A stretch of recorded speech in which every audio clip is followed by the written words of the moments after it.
राधे राधे। आप सभी का राधे सबके चैनल में स्वागत है।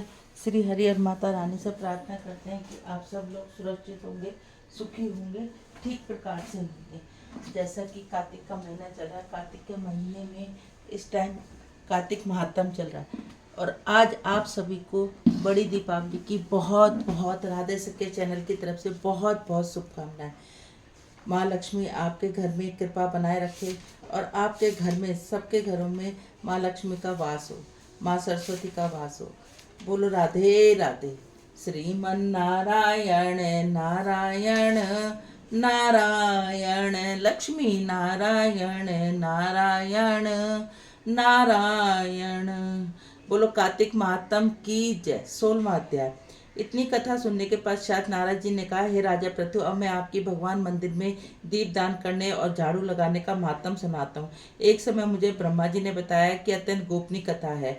अत्यंत प्राचीन काल की बात है। चंद्रवंश में जयध्वज नाम का एक अत्यंत प्रतापी व प्रभु भक्त राजा राज्य करता था। वह प्रतिदिन भगवान के मंदिर में जाकर स्वयं झाड़ू लगाता, दीप जलाया करता। एक दिन विति स्रोत नामक राजपुरोहित स्वयं राजा को यह कार्य करते देखकर विस्मय से पूछने लगे, राजन, भगवान को प्रसन्न करने के लिए और अनेक भक्ति कार्य हैं, फिर मंदिर में आप स्वयं सफाई करके दीप दान जलाने में इतनी अधिक श्रद्धा व रहस्य क्या है?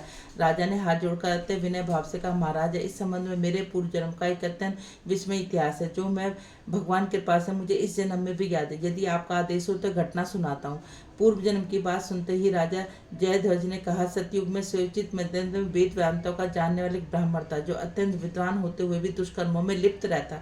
उसके खोटे कर्मों के कारण उसके बंधु भावनों ने उनका परित्याग कर दिया। एक दिन भूख प्यास से अत्यंत दुखित हो गए। घूमता फिरता नर्मदा नदी के तट पर पहुंचा। वहीं पर उसने अपने प्राण त्याग दिए।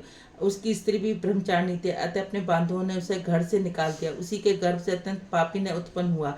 उस जन्म में मेरा नाम दंड केतु था। दूसरों की स्त्री वैश्य और धन के लिए मैंने गौ पशु अनेक मनुष्यों की हत्या की। इस प्रकार पाप पुण्य जीवन व्यतीत करता रहा।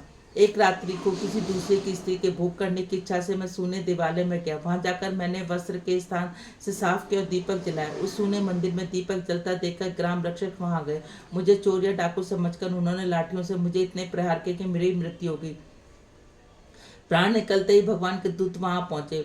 मुझे सुंदर विमान में बैठाकर वैकुंठ को ले गए। कार्तिक के महीने में भगवान के मंदिर में झाड़ू लगाना, दीप जलाने से मुझे इतना फल मिला कि कई कल्प तक स्वर्ग के सुख भोगकर अंत में मैं चंद्रवंश में जन्म लिया।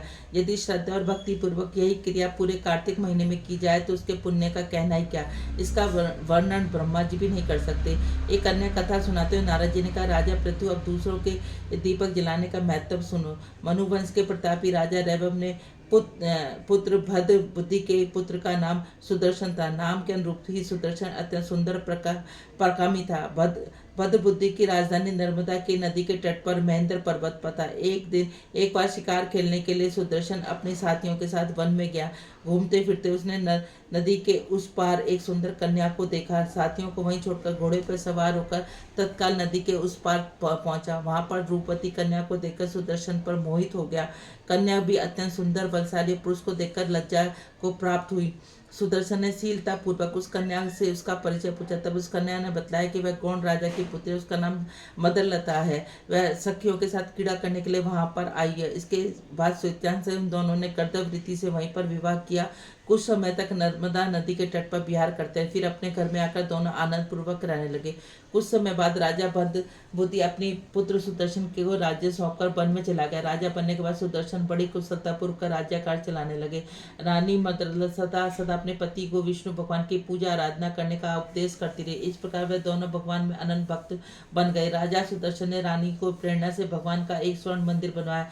दोनों ही उसमें प्रतिदिन भगवान का पूजन और कार्तिक माह में दीप दान किया करते। एक दिन रानी मंदिर में दीप जला रही थी। उसी समय राजा ने उसे बुलाया, परंतु दीपक जलाकर आने पर रानी को देर लग गई। इस पर राजा सुदर्शन ने क्रोधावर्ष में आकर रानी से कहा कि तुम तो कहती हो पति ही स्त्री का देवता, फिर दीपदान में इतनी देर लगाना, तो तुमने मेरा अनादर क्यों किया? यदि देरी का कोई और गुप्त कारण हो तो कहो। तभी सती साध्वी मदरलता अत्यंत स्नेह युक्त वचनों से बोली, महाराज, मैं दीपदान का महत्व आपको बतलाती हूँ, आप श्रद्धा पूर्वक मेरे वचनों को सुनिए।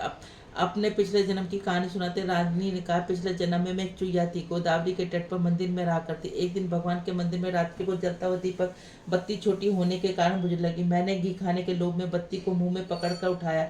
मेरा ऐसा करने से दीपक की लौ तेज हो गई, परंतु मेरा मुंह भी जल गया।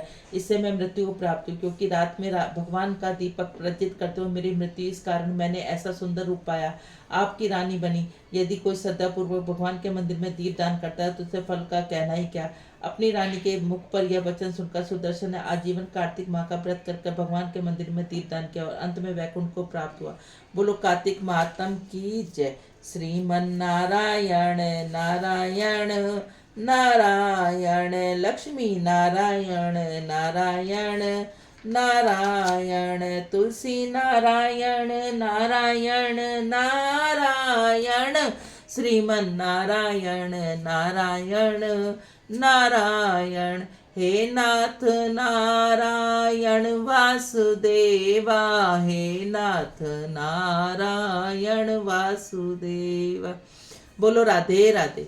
यदि आप सब लोगों को चैनल अच्छा लगता है तो इसे ज़्यादा से ज़्यादा लाइक करें, ज़्यादा से ज़्यादा शेयर करें, नए हैं तो सब्सक्राइब। जैसे मैंने कल बताया था कि आज के दिन जिमीकंद दान होता है, और कल छोड़कर परसों, कल के दिन आप लोग पेठा दान करते हैं, जो सीताफल भी कहा जाता है, कोड़ा भी कहा जाता है। इसको दान करने से अनंत फल की प्राप्ति होती है। बोलो राधे राधे।